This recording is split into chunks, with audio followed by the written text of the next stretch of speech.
فهمیدم که متاسکل هم آدم قرضدار میکده. این قصه رو بعد دور و دراز بعد میفهمیم. این قصه دور و دراز است بعد میفهمیم. این سرود بخشیده میشه در حق همون سگی خونسوخته که هر صبح پیدم شیر محمد جان ویر کلبسی پمپ ماجین میداد. چی کار کرده است؟ دوامش برادر قصه میسازد.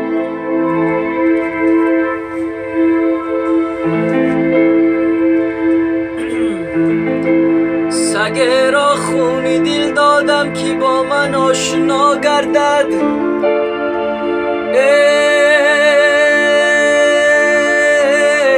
ندانستم که سگ پاورادنیک میخرد قرضدار میگردم. سگه را خونی دل دادم که با من آشنا گردد. ای ندانستم که سگ فر میخرد قرضدار میگردم. وای سگ فهمیدم که سگ شیر قرضدار میگده. ندانستم که سگ شخار میخرد قرضدار میگردی. صد دریغو بسویش تیرم فکندم او از من جدا نشد. تگی گزل در آمد و از من بجا بشد.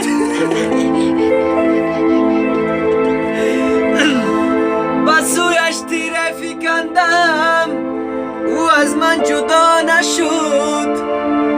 ای تگی گزل در آمد ای شری نر بجا شد.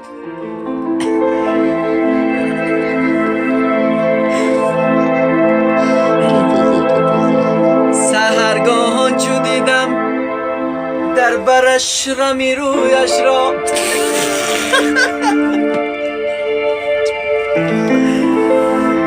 سحرگاهان چو دیدم در برش رمی رویش را.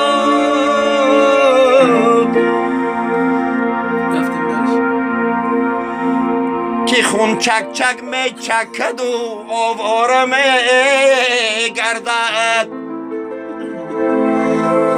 گمان میکنم که او دیگر یادی متاسکل نمیکند.